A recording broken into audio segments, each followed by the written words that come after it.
In an offseason full of change, Ohio State gets something invaluable: continuity.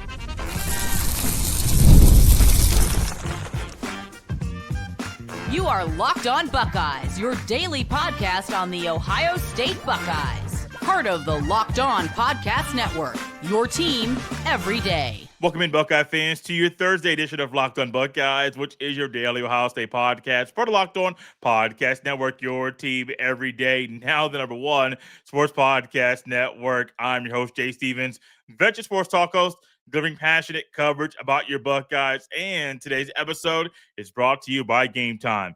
Download the Game Time app, create an account, and use code LOCKEDONCollege for $20 off your first purchase. During today's show, we will be joined by Luke Robinson of Locked On Bama to learn about what the Buckeyes are getting in transfers, Russaw and James Smith, as well as Ohio State going to the transfer portal to fill a major need. But first, in any offseason, Ryan Day is going to have a list of goals that he wants to accomplish before the next season kicks off. You want to try to retain as many of your assistant coaches as possible, while also trying to retain as many starters from the previous year.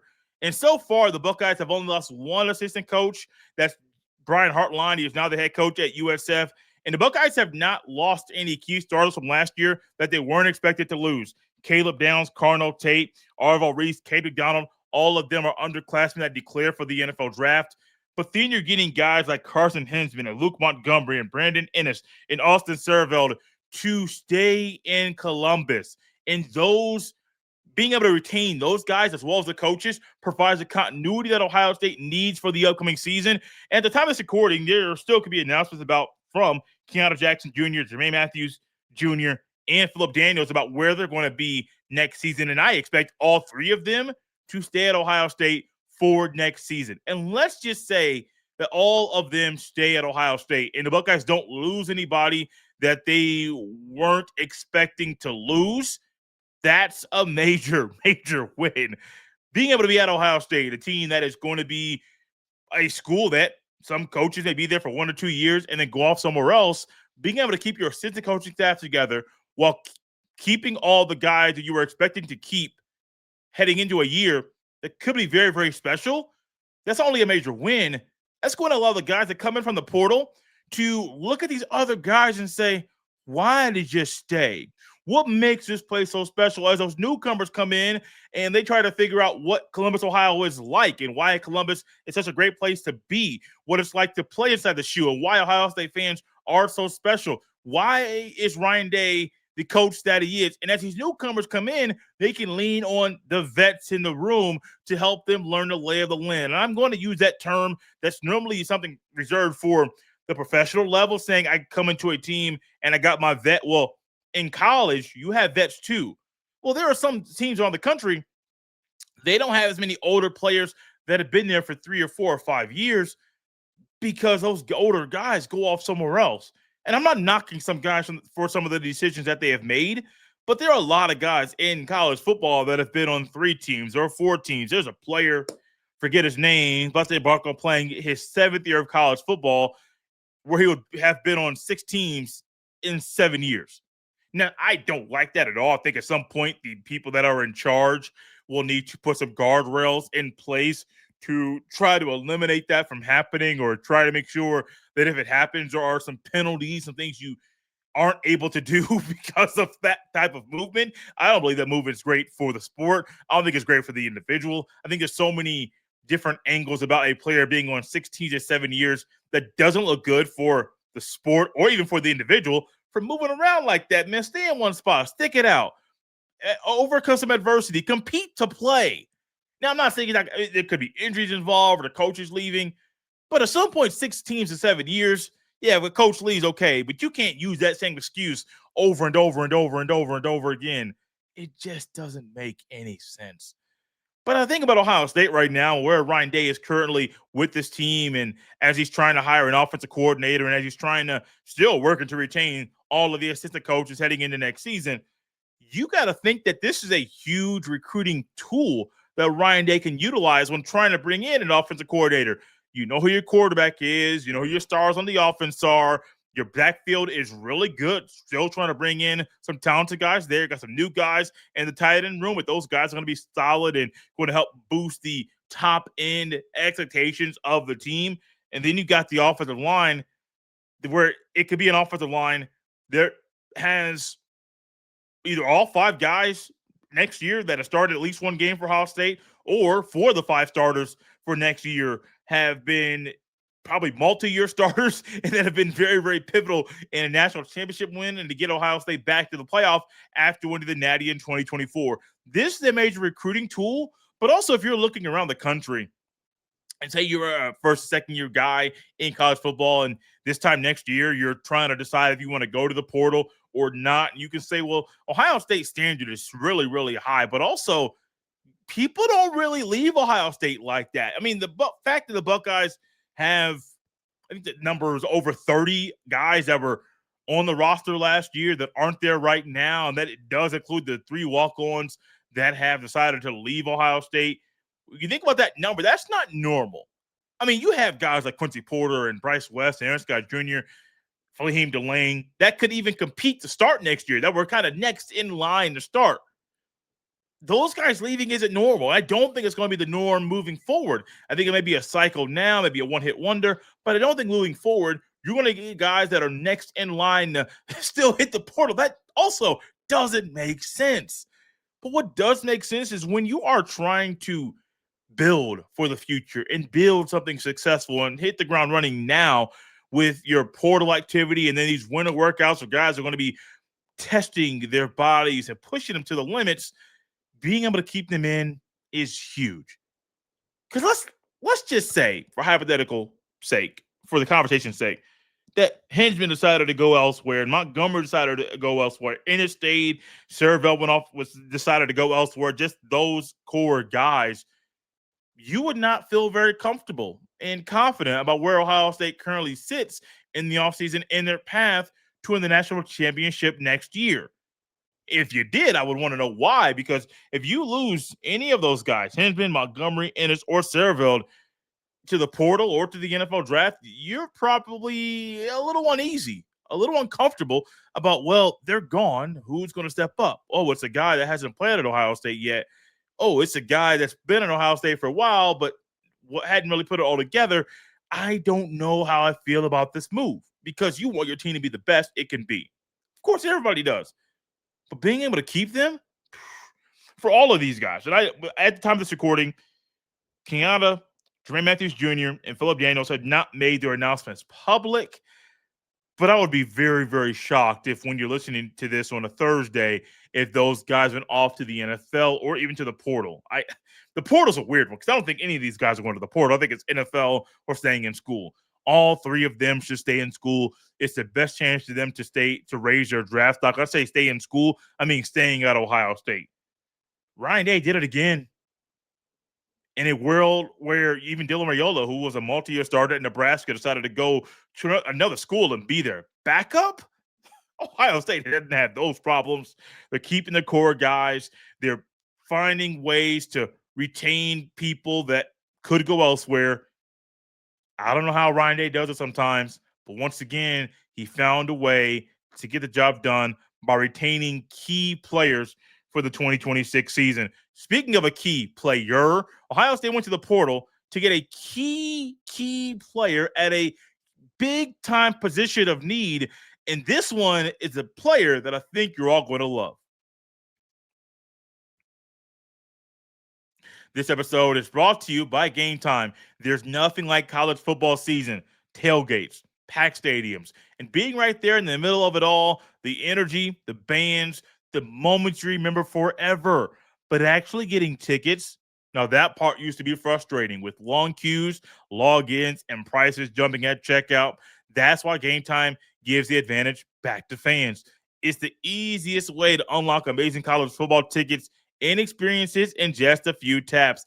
I opened the Game Time app to look at tickets for the college football playoff national championship game and was surprised how fast it was to find great seats. The app is incredibly easy to use. I went from browsing to buying tickets in just minutes. I loved being able to see the view from my seat before buying, so I knew exactly what I was getting. Seeing college football tickets starting as low as $25 made it easy to plan a game day trip. Take the guesswork out of buying college football tickets with Game Time. Download the Game Time app, create an account, and use code LOCKEDONCollege for $20 off your first purchase. Terms apply. Again, that's code LOCKEDONCOLLEGE for $20 off. Download the Game Time app today. Thank you for tapping in Locked On Buckeyes and making this show your first listen of the day. And thank you for making Locked On the #1 sports podcast network. If you haven't already, go check out our new Everydayer Club. You'll be able to get access to an ad-free audio feed for Locked On Buckeyes compatible with Apple Podcasts, Spotify, and every other major podcast app. You'll get an invite to a members-only Locked On Everydayer Club Discord server, which is basically a group chat where Buckeye fans like you and even myself will be in there chopping it up, talking about the latest news, rumors, and even Buckeye action on the football field. You'll get special all-access episodes of Locked On Buckeyes and one-on-one texting. And with the texting, our Buckeye news will get sent right to your phone. Go to lockedonbuckeyes.supercast.com or tap the link in the show notes to learn more. Ohio State has been very, very busy this week securing and luring in top talent from the transfer portal, but there still has been one position that has been a very, very big need for the Buckeyes, as Jaden Fielding is gone. Jackson Corville, the backup kicker last year, he is back in the portal as he transferred to Ohio State from Ball State. And then now that leaves Ohio State needing to go out there and get a kicker. And I think one of the things when it comes to the Buckeyes getting a kicker is you want to make sure you evaluate the kid properly. No misevaluations, as the Buckeyes have been known to have at that position. This isn't just a Jaden Fielding thing. It's a kicking and punting thing where the Buckeyes, for some reason, have had misevaluations at these key positions. But I think they hit this one out of the park in luring former Baylor kicker Connor Hawkins to commit to Ohio State. It's a kid. Say keep saying kid like I'm an old man. He was perfect, 37 for 37 on extra points in 2025. He was also 18 of 22 on field goals with a long of 54 yards this past season. Here's a kicker. He was 3 for 4 from 50-plus yards in 2025. And when it comes to kicking, it's not just your physical ability. It is the ability of you to make kicks under pressure, where Ohio State, unfortunately, has been hit with that situation where, oh, man, they keep getting kickers that just aren't good under pressure. Hawkins entered the transfer portal on Wednesday, and even though they had been linked to other kickers, the Buckeyes knew they had to hop on this one and make sure he is the player that they got. He is the 12th transfer for Ohio State this offseason, and I don't think they're done. Like I keep saying for a long time, going into the portal season, I thought the Buckeyes would hit 10 to 15. That would be the number of players that they would get in the transfer portal. Then as the number kept going up of Buckeyes hitting the portal, I could see the Buckeyes getting 15 to 20 guys, pulling them out of the portal to with the Scarlet and Gray next year. And when it comes to Connor Hawkins, he's your number one kicker. You still need another kicker out of the portal, but he's your number one kicker. You're not getting a guy like that to commit now unless he's number one. Given the money, I'm sure they gave him the money that he needed to come over, but also for him, competition. Maybe the punter the Buckeyes bring in allows them to get a guy that can do both, but he may not have to do both. I am not a kicker aficionado. I am not. I can't even look at a kicker a lot of times and think, oh, he's going to make it or he's going to miss it. I am not that guy. And no, if I go out there and watch 5 guys kick and all 5 of them make the kick and it all looks the same, I don't know which one is the better kicker in that situation. I am not the kicking guy. What I can tell you, though, if you're 18 of 22 this past season, 3 or 4 from deep at 50-plus yards, and your longest 54, that's an upgrade. That's a pretty big upgrade for what Ohio State has had recently. I am not knocking Caden Fielding. He is one of those kickers in pregame that'll put the ball on the back of the end zone and then nail the side of the goalpost. So I'm not saying he can't be accurate. He can't do so. I'm not saying that. Sometimes under pressure, he was not able to rise to the occasion. And this is where the evaluation part comes in. Well, I don't even know if Ryan Day is a kicking guy. He can look at a kicker and say, oh, he has it or he doesn't. I don't know. But it seems like he knows somebody that does. And it all goes back to making sure that you have the right people in your corner if you're a coach. It goes back to the continuity conversation we had earlier. If you have coaching continuity and the coaches have been getting it done for the most part, O-line is the only spot where I think you can look back to last year and say at times the O-line didn't get it really all season. The O-line, some players got better, but they didn't fix a lot of the issues that had been there all season. One issue you don't want to have next year is to go into a game against Texas that'll be down there in Austin, go on the road to Bloomington, Indiana, or play a game against Michigan that's in the shoe this year. You don't want to go into any of those games and having a question mark at kicker. Not question mark because you don't have a kicker, but a question mark because you don't trust the guy that is the kicker. You don't want those problems. Ryan Day doesn't. You don't. Nobody wants those problems. Because if you keep having the same old song and dance year after year after year, you're wondering why in the world are we here in year 8, 9, and 10, and the Buckeyes still can't figure out the kicking game when your rival can. Michigan's had good kickers. Other schools around the country consistently have no issues in the kicking area. But Ohio State does. And it's not just a kicking and a kickoff or a place kicker or your PAT or field goal guy. It's also in the punting area. It's easily the hardest thing to evaluate because you can look out there at a quarterback and see if he has it or if he doesn't. Now, he may not have the full-on it factor, but you can tell if a guy, when watching him play the football in a real-life game, not 7-on-7, you can tell if a guy has it or if he doesn't. Running back, it's not hard to tell if a guy has it or he doesn't. O-line, maybe a little bit trickier, but you can tell if a guy has it or he doesn't. Kicker, the numbers don't tell the story. You got to see what he does in game. And I hope the Buckeyes figured it out this time. But also I hope that the Buckeyes are not done doing business in the portal because to me, there's a lot more work to be done.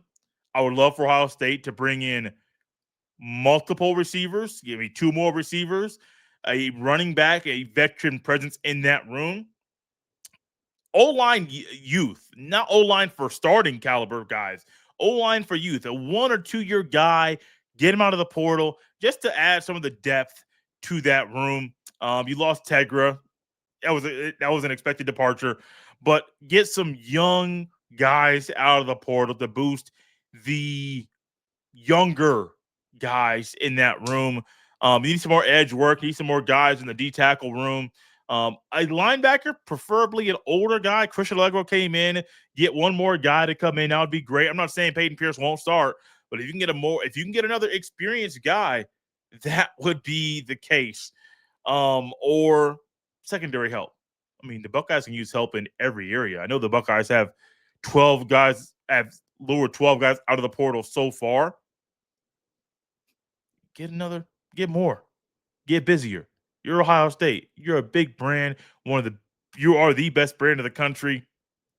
A coach just won a national championship. You got Jeremiah Smith. You got Julian Sand. You got Bo Jackson. What else do you need to kind of lure guys in from out of the portal to play at Ohio State? Speaking of luring guys out of the portal to play at Ohio State, coming up next, Luke Robinson of Locked on Bama will be joining us to help us learn about what the Buckeyes are getting in transfers James Smith and Quay Russaw.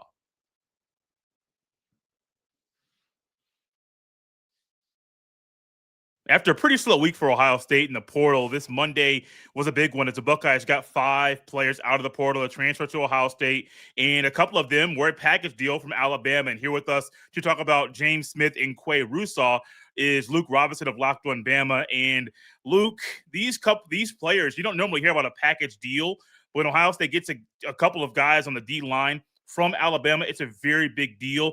What was your initial thought when you heard about these 2 players going to the portal? Gang. I like them a lot. I'm with the AHSA radio network, so I get to call a lot of Alabama high school football stuff. I get to call like kickoff classics and state championships and Alabama Mississippi All-Star games. So I've seen these guys, way back when they were in high school, and I knew they were going to be a thing. And they were. I'll say this. I think the world of both of them. And they are a package deal, like quite literally. They talk about it when they committed to Alabama, and they had a big to-do about that. They said, we were always going to the same place. We do everything together. We work out together. We practice together. We go out to eat together. We do everything. They're just really tight. And when they committed to Alabama, they said all that. And when they came in, I thought, okay, they're going to have like this super instant impact. And maybe I'm spoiled because at Alabama, you've had some freshmen like, Ryan Williams more recently, or Tua Tagovailoa or something like that comes in and just sets the world on fire. And they came in and they were good. They were really good for freshmen, no doubt. And you take it. But it wasn't like it just was this groundbreaking duo that came into the SEC. Now, as the next few years went on, I think they got a little better. I think they've come far from hitting their ceiling. And if they hit their ceiling at Ohio State, you're looking at 2 All-Americans. 2 All-Americans, and the Buckeyes need an instant bonus with players from the portal and the D line. But there's one interesting note that I saw about Russaw. He got hurt last year. Mm-hmm. How was his time when he got back from his injury? How did he play? Okay, he broke his foot, and he had started out the year. I think he played a hefty number of snaps against Florida State, but as you know, the whole team didn't play well that game. Right. And then he didn't play quite as many in the next game, which was maybe Louisiana Monroe, if I remember. And then the third game, which was Wisconsin, he ended up playing about 30 some odd snaps, and it was either then or the next game that he broke his foot. And I mean, it was just sort of one of those, dang it, I thought he was going to be out for the year. Well, he ended up coming back towards the end of the year. I know he played against Auburn. I think he may have played even against Oklahoma a little bit, played in the SEC title game, played in the playoffs, but he never really was the same. And I appreciate his coming back. He certainly didn't have to. If he had known he 100% he was going to transfer, I wonder if he would have come back. But he stuck it out and tried to help. And again, I think he's got all the talent in the world. They also, just a little backstory, they come from a great high school in Alabama that produces a lot of talent. Carver, Montgomery, Turbo, Anthony Rogers on Ohio State's team right now. At least I think he is. I better check the transfer portal. It changes every 5 minutes. But he's on the team. Mac Wilson and Sean Deion Hamilton, 2 big-time linebackers that played in the pros for a while. I think Mac Wilson may still be. Hamilton may be too. But they both came from that high school. Jeremy Johnson, who went to Auburn, was quarterback that everybody loved there in 2014. He didn't turn out, but he was a stud at Carver. So they've always had a bunch of great players. And again, these 2 guys are hungry. I think honestly, if Ohio State can tap into their potential, I think you're looking at 2 All-Americans and 2 first-round draft picks. That's how much I think of them. What do you think would hinder Ohio State from tapping into that potential for these guys? You got to find whatever motivates them. I'll say this, based on what I believe and what I've heard, I can't speak for them, but I think the motivating factors for transferring were that Quay Russaw really wanted to nail down that starter's position, but Alabama's got 2 other dudes there that are really good too. I mean, Alabama and Ohio State have a lot of synchronicity here. I mean, in synergy, they've got a lot of good dudes at a lot of positions, and it used to be great 5-10 years ago. Now, if somebody wants to start and they're like, I want to be started and paid like a starter, then they'll leave. And it's unfortunate, but that's what he wanted to do. He wanted to be sure that he was going to start, and I think he will start at Ohio State. They get a good opportunity and they'll pay well. And then James Smith, I think, may have been a little bit more motivated by financially. Again, that's what I understand. I'm not saying that for him, and I'm not saying anything bad about it, because Right. I think that players should get what they think they're worth. Mm-hmm. And I think some schools think a kid may be a little bit worth more than another one, and there's nothing wrong with that either. So I think in this particular case, as a fan, I hate it. I hate losing them.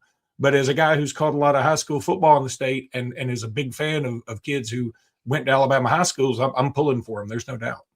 What could be the best, aside from the accolades, All-American and first-round picks in the NFL draft, what could be the best of these two guys when they're on the field? Neither one of them has put up eye-popping stats, right? And I think that's one thing that we thought would happen. But James Smith plays a position where you're not going to get a ton of sacks necessarily. I think he has 2.5 sacks maybe in his career. I'm not sure. And Quay Russaw, not a whole lot more than that. But, of course, he was injured for a lot of this year, probably would have had more. Quay Russaw does have a couple of interceptions, which is interesting for his position. They both have a nose for the ball. And, again, I feel like they're the kind of guys you got to make angry, especially James Smith. Whereas he is so talented, I'm not sure he showed up angry enough a lot of times. I felt like just, again, watching him on TV or at the game, I was always like, I wish James were just a little angrier, because I don't think anybody can stop him if that switch comes on. But again, just when I think about those two, the word that comes to mind is potential more than anything. In a couple of years, Ohio State and Alabama will be playing a home-and-home series. I believe it starts in 2027 and 2028. Don't ask me who's hosting in which year, because I don't know off the top of my head. But there have been rumblings and people that have been discussing the possibility of this series being canceled because of the lay of the land and the playoff, and how the game could end up hurting you if you play in that matchup early in the season. What do you think these schools should do in regards to this series being played in a couple of years?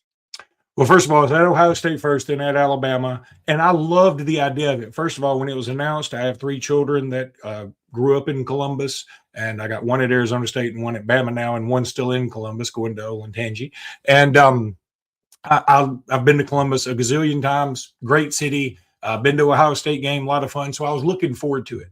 But Kirk Cignetti brought up something that was quite interesting, and props to Kirk Cignetti. I've been doubting Indiana for a long time. They proved me wrong this year. Kirk Cignetti said, when somebody asked, hey, the SEC is going to play 9 conference games and they got to play a Power 4 of Notre Dame, are y'all going to do that? He was like, no, why should I do that? I don't have to do. I'm going to do it the way we've been doing it, which is play 3 soup cans and then the Big Ten. And when I realized that, they're not going to even get penalized for that, really, like by the committee or anything, then I'm like, why are we doing it? I love it. I want it to matter. I want it to happen. I think that is like the best 2 schools, best 2 football schools, best 2 programs there are, and they should play each other. I want to see it. And when you look back at some of the games that have been played between the two, shoot, I was in the Citrus Bowl in 1994, I think it was, when Sherman Williams caught a screen pass and scored a touchdown. And God, Ohio State was just absolutely loaded. So was Alabama that year. But I don't think it makes any sense to play that game anymore. I want to see it. I hope it happens. And if the committee will come out and say, you know what, we're not going to, if you do this, we're actually giving you bonus points, win or lose. We're not going to take it away from you, because it did hurt Texas this year. There's no doubt about it. Yes, it did. You're going to hear more about my thoughts about that series and other things as far as playing big-time power conference games later on in the summer, in the offseason. He is Luke Robinson, one of the co-hosts of Locked On Bama. You can follow him on Twitter at LSRobinson21. You can follow me on the same platform at jstevens07. Send every email to jstevens317@gmail.com. We're up out of here on a Thursday, Buckeye fans. We'll see you next time.